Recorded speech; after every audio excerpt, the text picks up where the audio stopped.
हम कौन से हेल्पिंग वर्ब को किस टेंस में इस्तेमाल करते हैं और हम कौन सी फॉर्म ऑफ मेन वर्ब को किस टेंस में इस्तेमाल करते हैं, यानी कि जो हमारे 12 एस्पेक्ट्स है, इन 12 एस्पेक्ट्स में या जो 12 सब टाइप्स है हमारे टेंस के, इन सभी सब टाइप्स में या इन सभी 12 एस्पेक्ट्स में हम कौन सी हेल्पिंग वर्ब किस वाले एस्पेक्ट में इस्तेमाल करते हैं और हम कौन सी फॉर्म ऑफ मेन वर्ब का इस्तेमाल किस वाले टेंस में करते हैं। इससे पहले मैंने हेल्पिंग वर्ब के रिलेटेड जो है एक वीडियो अपलोड किया है जिसमें हमने डिस्कस किया है कि हेल्पिंग वर्ब को हम याद कैसे करेंगे, हेल्पिंग वर्ब में हम रिकॉग्नाइज कैसे कर सकते हैं कि कौन सा हेल्पिंग वर्ब सिंगुलर है और कौन सा हेल्पिंग वर्ब प्लूरल है। ठीक है, तो वहां पर जो है बहुत ही इंपॉर्टेंट चीजें डिस्कस की है मैंने हेल्पिंग वर्ब के बारे में, और वही हेल्पिंग वर्ब्स जो है वो हम टेनिस में इस्तेमाल करते हैं। तो टेनिस को और बेहतर समझने के लिए आप क्या करेंगे, आप पहले हेल्पिंग वर्ब्स के जो 3 पार्ट्स मैंने अपलोड किए हैं वो देखेंगे, उसके बाद आप ये वाला हिस्सा जो है या उसके बाद जो है आप जो मैंने इंट्रोडक्शन वगैरह दिया हुआ है या जो हम सिंपली ये बोलेंगे कि उसके बाद आप टेनिस वाली वीडियोस के ऊपर जाएंगे। तो सबसे पहले आप क्या करेंगे, आप वो हेल्पिंग वर्ब्स वाले वीडियोस देखेंगे ताकि आपके लिए आसान हो जाए टेनिस को समझना। तो उन सभी वीडियोस की जो लिंक है वो मैंने डिस्क्रिप्शन में रखी हुई है, आप वहां से जो है लिंक पर क्लिक करके आप डायरेक्ट वीडियो पे जा सकते हैं और आप वहां आसानी के साथ देख सकते हैं। तो चलिए शुरू करते हैं हम हमारा आज का टॉपिक। तो शुरू करते हैं हमारा आज का टॉपिक। तो ये जो है हमने अभी जो लिखा है ये हमारे इंग्लिश ग्रामर की 11 हेल्पिंग वर्ब्स है। अब सबसे पहले आप ये बात याद रखिए कि ये वाली 11 हेल्पिंग वर्ब्स है, इन 11 हेल्पिंग वर्ब्स का हम पास्ट टेंस और प्रेजेंट टेंस में करते हैं, यानी कि पास्ट टेंस के जो हमारे 4 एस्पेक्ट है उन 4 एस्पेक्ट्स में इनमें से हेल्पिंग वर्ब्स का इस्तेमाल होगा, और जो हमारे प्रेजेंट के जो 4 एस्पेक्ट्स है, प्रेजेंट टेंस के जो 4 एस्पेक्ट्स है उनके जो है उसमें भी जो है इनमें से हेल्पिंग वर्ब्स का इस्तेमाल किया जाए। अब फ्यूचर टेंस की बात है, फ्यूचर टेंस में जो है वहां पर हम हेल्पिंग वर्ब का इस्तेमाल नहीं करते हैं, वहां पर हम ऑक्सिलरी वर्ब का जो दूसरा जो टाइप है जिसको हम मॉडल ऑक्सिलरी भी कहते हैं या सेकेंडरी ऑक्सिलरी भी कहते हैं या उनको स्पेशल वर्ब्स भी कहा जाता है, तो वहां पर जो है हम मॉडल ऑक्सिलरीज का इस्तेमाल करते हैं और वो मॉडल ऑक्सिलरी है विल एंड शैल। तो at the end of the lecture we will discuss them too, हम उनको भी डिस्कस करेंगे। हमारे पास 2 हेल्पिंग वर्ब्स आती है, डू एंड डज। तो डू और डज का इस्तेमाल कहां पे किया जाता है, डू और डज का इस्तेमाल हम किस एस्पेक्ट में करते हैं, उस एस्पेक्ट को हम कहते हैं प्रेजेंट सिंपल। ठीक है, तो डू और डज जो 2 हेल्पिंग वर्ब्स है इसका इस्तेमाल हम प्रेजेंट सिंपल टेंस में करते हैं।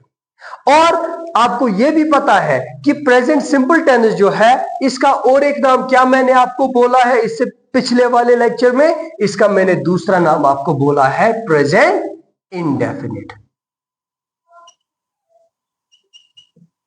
ठीक है मेरे प्यारे बच्चों, समझ रहे हैं ना आप बात को? हाँ, तो डू और डज का इस्तेमाल कहां किया जाता है, प्रेजेंट सिंपल टेंस में। अब इसी का दूसरा नाम प्रेजेंट इंडेफिनिट भी है। अब यहां पर और एक मेरे ज़हन में और एक बात आ रही है कि इसमें जो है एक सिंगुलर है एक प्लूरल है, वो भी मैंने डिस्कस किया हुआ है, उस चीज की लिंक भी आपको डिस्क्रिप्शन में मिलेगी, आप वो वाला वीडियो देख सकते हैं और अपनी नॉलेज को जो है बूस्ट कर सकते हैं। इसके बाद हमारा नेक्स्ट वाला आता है डिड। अब डिड का इस्तेमाल कहां पे किया जाता है, अब डिड जो है डिड का इस्तेमाल किया जाता है पास्ट सिंपल टेंस में। ठीक है, पास्ट सिंपल टेंस में। अब पास्ट सिंपल टेंस जो है इसका दूसरा नाम भी मैंने आपको पहले से ही बोल के रखा है, इसको दूसरा नाम है पास्ट इंडेफिनिट। ठीक है, मेरी बात को समझ रहे हैं ना? तो मैं ज्यादा जो है स्ट्रगल नहीं कर रहा हूं इस वक्त आपको समझाने के लिए, क्योंकि ये आसान कॉन्सेप्ट है, ये इजी बनाया गया हुआ कॉन्सेप्ट है, आप आराम से जो है इसको समझ सकते हैं। तो यहां पर जो है अभी तक हमने दो चीजों को डिस्कस किया, एक हमने डू और डज का जो बारे में है वो डिस्कस किया, और हमने डिड के बारे में डिस्कस किया। हमने देखा डू और डज को जो है हम प्रेजेंट इंडेफिनिट टेंस या प्रेजेंट सिंपल टेंस में इस्तेमाल करते हैं, और जो डिड है इसका इस्तेमाल हम पास्ट इंडेफिनिट या पास्ट सिंपल टेंस में करते हैं। अब जो है इसके बाद नेक्स्ट पॉइंट हमारा क्या है? नेक्स्ट पॉइंट हमारा है हैव एज हैड, हैव और हैज। अब हैव और हैज का इस्तेमाल कहां पे किया जाता है? देखो यहां पर ध्यान देना, यहां पर ये एक एस्पेक्ट के साथ नहीं बल्कि दो एस्पेक्ट्स के साथ इस्तेमाल होता है, तो ध्यान से देखिएगा। तो हैव और हैज का इस्तेमाल हम करते हैं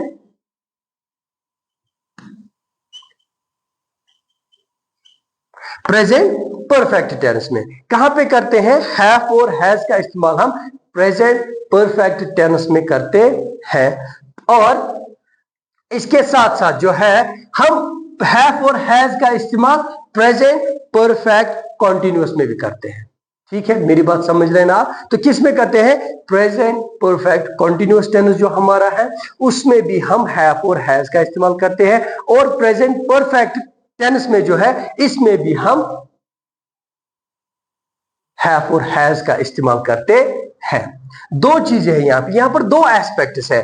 हैव और हैज प्रेजेंट परफेक्ट टेंस में यूज होगा, ठीक है, और इसके साथ साथ हैव और हैज जो है ये किस एस्पेक्ट के साथ इस्तेमाल होगा? Present perfect continuous, present perfect continuous के साथ भी होगा। अब यहां पर डिफरेंस क्या है? प्रेजेंट परफेक्ट कॉन्टिन्यूअस टेंस और प्रेजेंट परफेक्ट टेंस में डिफरेंस क्या है? क्यों ये दोनों सेम यहां पर इस्तेमाल किए जाते हैं? अब यहां पर तो डिफरेंस होना चाहिए ना, तो डिफरेंस है मेरे बच्चों। डिफरेंस क्या है? हैव और हैज जो है जब हम प्रेजेंट परफेक्ट टेंस के साथ यूज करेंगे, हैव और हैज जब प्रेजेंट परफेक्ट टेंस के साथ यूज होगा उस वक्त खाली हैव और हैज होगा, उसके बाद वर्ब की फॉर्म होगी या बाकी चीजें जो हम इसके साथ यूज करते हैं। ठीक है, अब जब यही हैव और हैज किसके साथ इस्तेमाल होगा? प्रेजेंट परफेक्ट कॉन्टिन्यूअस टेंस के साथ, प्रेजेंट परफेक्ट कॉन्टिन्यूअस टेंस के साथ, या हम इसका और एक नाम कहते हैं प्रेजेंट परफेक्ट प्रोग्रेसिव। ठीक है, तो इसका इस्तेमाल जो है जब इसके साथ हैव और हैज का इस्तेमाल किया जाएगा तो इन दोनों के साथ क्या इस्तेमाल किया जाएगा? बीन भी इस्तेमाल किया जाएगा, यानी कि हैव बीन और हैज बीन। हैव बीन कब यूज किया जाएगा? हैव बीन और हैज बीन कब यूज किया जाएगा? जब हम प्रेजेंट कॉन्टिन्यूअस टेंस पढ़ रहे होंगे, लिख रहे होंगे या बोल रहे होंगे। अब अगर हमारा सेंटेंस प्रेजेंट परफेक्ट टेंस में है, then there we have to use have and has only along with the form of verb and other necessary things. बात समझ रहे? नेक्स्ट, अब हमारा नेक्स्ट आता है had। तो had का इस्तेमाल कहां पे होता है? had होता है इस्तेमाल हमारा पास्ट परफेक्ट में। जो हमारा पास्ट परफेक्ट टेंस है उसमें हम किसका इस्तेमाल करते हैं? हैड का इस्तेमाल करते हैं। ठीक है, अच्छे से समझ रहे हो ना? तो हैड का इस्तेमाल होता है पास्ट परफेक्ट टेंस में, और हैड का इस्तेमाल कहां पे होता है? पास्ट परफेक्ट कॉन्टिन्यूअस टेंस में भी। अब पास्ट परफेक्ट कॉन्टिन्यूअस टेंस में भी और पास्ट परफेक्ट टेंस में भी दोनों में हैड होता है। तो डिफरेंस क्या है? जिस तरह यहां पर प्रेजेंट परफेक्ट कॉन्टिन्यूअस टेंस में हम बीन का इस्तेमाल करते हैं दोनों हेल्पिंग वर्ब्स के साथ, उसी तरह यहां पर हैड के साथ हम किसका इस्तेमाल करेंगे? बीन का इस्तेमाल करेंगे, यानी कि हैड बीन। ठीक है, यहां से हैव बीन और हैज बीन, वहां से होगा हैड बीन। ठीक है, इसके बाद हमारा नेक्स्ट पॉइंट आता है यहां पर इज, एम एंड आर। तो इज, एम एंड आर का इस्तेमाल कहां पे होता है? इन तीन हेल्पिंग वर्ब्स का इस्तेमाल हम करते हैं प्रेजेंट कंटिन्यूअस टेंस में, प्रेजेंट कंटिन्यूअस टेंस। अब प्रेजेंट कंटिन्यूअस टेंस का और एक नाम भी है, क्या है? Present progressive. ठीक है, प्रेजेंट कंटिन्यूअस टेंस में इज, एम और आर का इस्तेमाल होता है। ठीक है, और इसके बाद हमारे और दो है, दैट इज वॉज एंड वर। अब वॉज एंड वर का इस्तेमाल कहां पे किया जाता है? ये किया जाता है पास्ट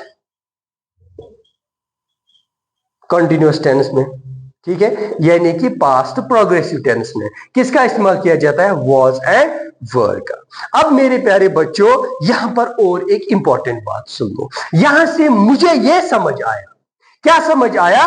कि जो हमारा डू और डज है, इन दोनों का पास्ट है डिड, ठीक है। जो डू और डज है, इन दोनों का पास्ट क्या है? डिड। हैव और हैज जो है, इन दोनों का पास्ट है हैड।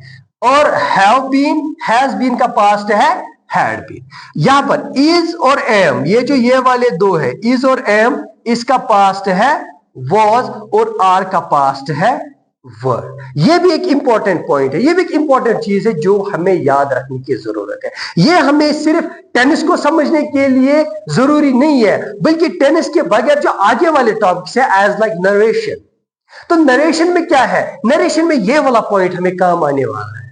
प्रेजेंट सिंपल किस में कन्वर्ट होगा, पास्ट सिंपल किस में कन्वर्ट होगा, ठीक है, या प्रेजेंट परफेक्ट किस में टेंस होगा, प्रेजेंट परफेक्ट कंटिन्यूअस टेंस किस में कन्वर्ट होगा, तो वहां पर ये चीज हमें काम आएगी, ये वाला पॉइंट जो अभी मैंने आपको बोला।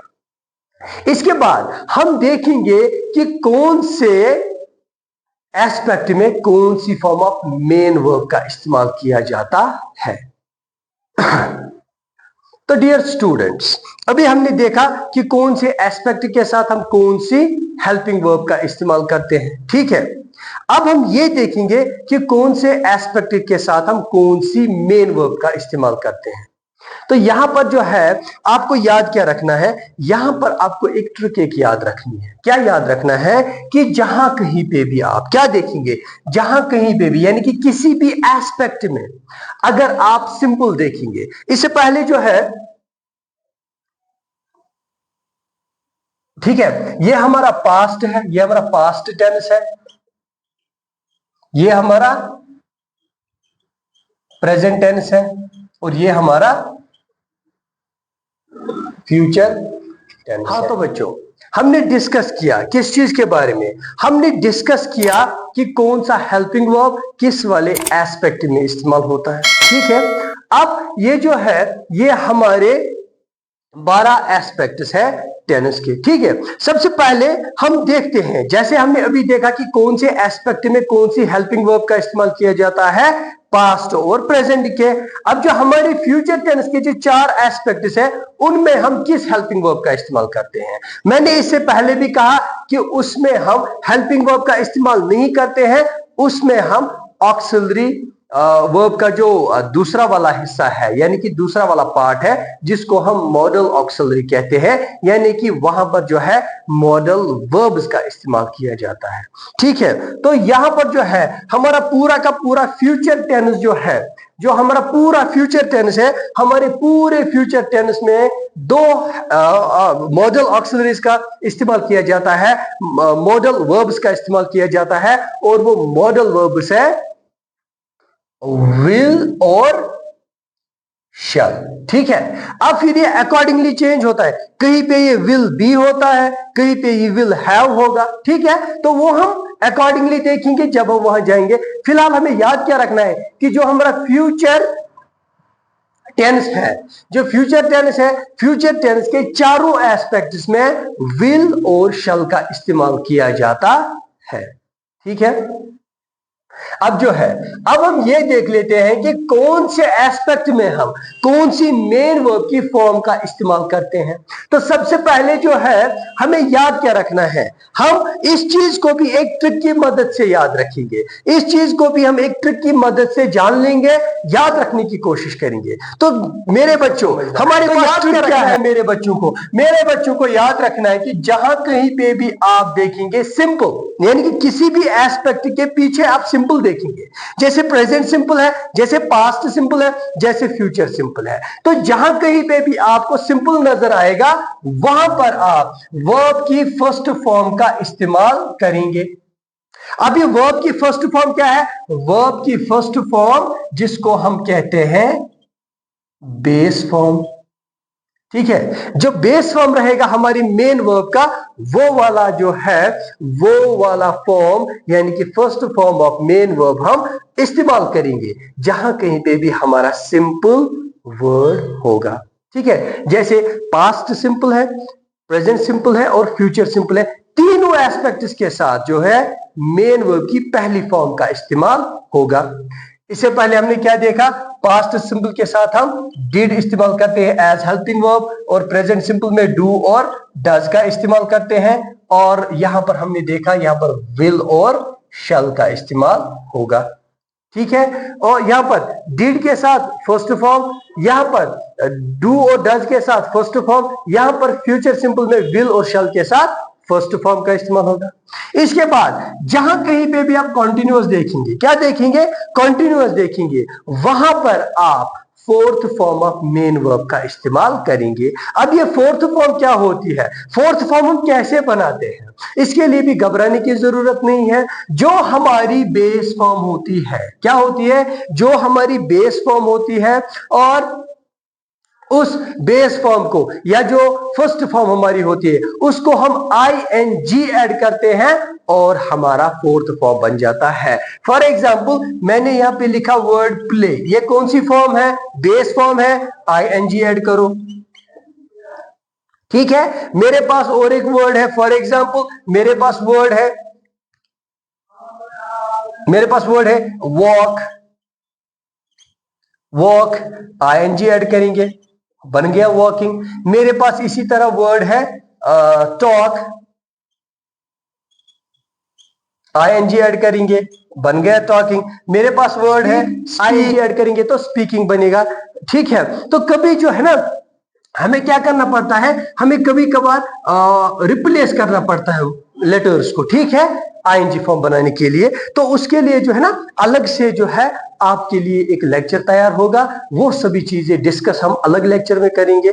तो वहां पर जो है हमारे सारे कॉन्सेप्ट क्लियर हो जाएंगे जो बेसिक के रिलेटेड होंगे। ठीक है, तो क्या है हमारा कॉन्सेप्ट यहाँ का कॉन्सेप्ट है कि अगर हमारे पास कॉन्टिन्यूअस है, जहां कहीं पे भी हमें कॉन्टिन्यूअस नजर आएगा वहां पर हम क्या करेंगे, वहां पर हम fourth form of main verb का इस्तेमाल करेंगे। यानी कि यहां पर भी फोर्थ फॉर्म, यानी कि पास्ट कंटिन्यूअस, प्रेजेंट कंटिन्यूअस और फ्यूचर कंटिन्यूअस, तीनों एस्पेक्ट्स के साथ fourth form of main verb का इस्तेमाल होगा। अब पास्ट कंटिन्यूअस में हम कौन सा हेल्पिंग वर्ब इस्तेमाल करते हैं, वॉज एंड वर करते हैं। प्रेजेंट में क्या क्या करते हैं, वहां पर इज, एम और आर का इस्तेमाल होता है। ठीक है, इसी तरह फ्यूचर कंटिन्यूअस, वहां पर क्या होगा, वहां पर मैंने आपको अभी बोला ये कभी विल बनता है और कभी शैल बनता है। यहां ये होगा विल बी और शैल बी। ठीक है, विल बी और शैल बी, उसके साथ फोर्थ फॉर्म का इस्तेमाल होगा। जैसे कि he will be playing cricket, she will be washing clothes. Now the next is, जहां कहीं पे भी आप परफेक्ट वर्ड देखेंगे, क्या देखेंगे, परफेक्ट वर्ड देखेंगे, वहां पर आपको क्या याद रखना है, वहां पर आपको याद रखना है कि हमें जो है परफेक्ट के साथ वर्ब की तीसरी फॉर्म का इस्तेमाल करना है, यानी कि third form of main verb का इस्तेमाल करना है। अब यहां पर सवाल पैदा होता है कि ये थर्ड फॉर्म क्या है, ये थर्ड फॉर्म कहां से आ गया। अभी तो हम बेस फॉर्म की बात करें, फर्स्ट फॉर्म की बात, फिर हमने किसकी बात की, फोर्थ फॉर्म की बात हमने डायरेक्ट की। ठीक है, उसके बाद हम बात कर रहे हैं अब थर्ड फॉर्म की। अब ये थर्ड फॉर्म कहां से आ गया, देखो मेरे बच्चों, ये डिपेंड होता है वर्ब के नेचर पे। वो वर्ब अगर रेगुलर कैटेगरी की होगी तो ईडी उसके साथ आएगा, या उसके साथ टी इस्तेमाल होता है, उसकी जो फॉर्म है वो चेंज हो जाती है। ठीक है, अगर वो इरेगुलर होगा तो वो कभी वर्ड ही चेंज होता है या उसमें लेटर्स चेंज होते हैं तो वो चेंज हो जाता है। तो वो चीज भी जो है हम अलग से डिस्कस करेंगे। अभी जो है मैंने टेनिस टॉपिक चूज क्यों किया है, इसकी एक बहुत बड़ी वजह है। वजह यह है कि बहुत सारे स्टूडेंट्स ने मुझे पर्सनली कॉल की, बहुत सारे स्टूडेंट्स ने मुझे मैसेजेस की और बहुत सारे बच्चों ने जो है मुझे पूछा कि हमें सबसे पहले टेनिस का कंसेप्ट क्लियर करना है। इसीलिए मैंने उनके कहने पे या उनके पूछने पे या उनकी रिक्वेस्ट पे या उनके ऑर्डर पे जो है मैंने सबसे पहले टेंस का टॉपिक ही उठाया ताकि जो बच्चे इस वक्त प्रॉब्लम में हैं, जो बड़ी मुश्किल में नजर आ रहे हैं टेंस की वजह से, उनका कंसेप्ट क्लियर हो जाए। बाकी जो बेसिक चीजें हैं जो मैंने पहले उठाया था कि बेसिक्स जो हम पढ़ रहे थे इंग्लिश ग्रामर का, वहां पर मैं ये टॉपिक खत्म करने के बाद वापस आ जाऊंगा। ठीक है, तो ये वाला कंसेप्ट जो है ये थर्ड फॉर्म का, फर्स्ट फॉर्म का, फोर्थ फॉर्म का, यानी सेकंड फॉर्म का, ये कंसेप्ट हमारा क्लियर वहीं पे हो जाएगा। ठीक है, तो जो पास्ट परफेक्ट है, जहां पर भी आप परफेक्ट देखेंगे उसके साथ थर्ड फॉर्म का इस्तेमाल होगा। जैसे पास्ट परफेक्ट है, प्रेजेंट परफेक्ट है और फ्यूचर परफेक्ट है, तो इन तीनों के साथ third form of main verb का इस्तेमाल होगा। हमने देखा क्या, हमने देखा पास्ट परफेक्ट के साथ हम क्या इस्तेमाल करते हैं, हैड इस्तेमाल करते हैं एज हेल्पिंग वर्ब। तो प्रेजेंट परफेक्ट के साथ हम क्या इस्तेमाल करते हैं, वहां पर हम हैव और हैज का इस्तेमाल करते हैं, यानी कि हैड के साथ भी थर्ड फॉर्म, हैव और हैज के साथ भी थर्ड फॉर्म। अब यहां पर फ्यूचर में क्या होगा, यहां पर विल और शैल पहले से ही हमारा है। ठीक है, यहां पर होगा will have और shall have। ठीक है, will have और shall have वहां पे इस्तेमाल होगा। मेरे बात समझो मेरे बच्चों, चाहे प्रेजेंट परफेक्ट हो, चाहे पास्ट परफेक्ट हो, चाहे फ्यूचर परफेक्ट हो, तो तीनों एस्पेक्ट के साथ मेन वर्ब की तीसरी फॉर्म का इस्तेमाल किया जाएगा। इसके बाद हमारा नेक्स्ट आता है पास्ट परफेक्ट कंटिन्यूअस।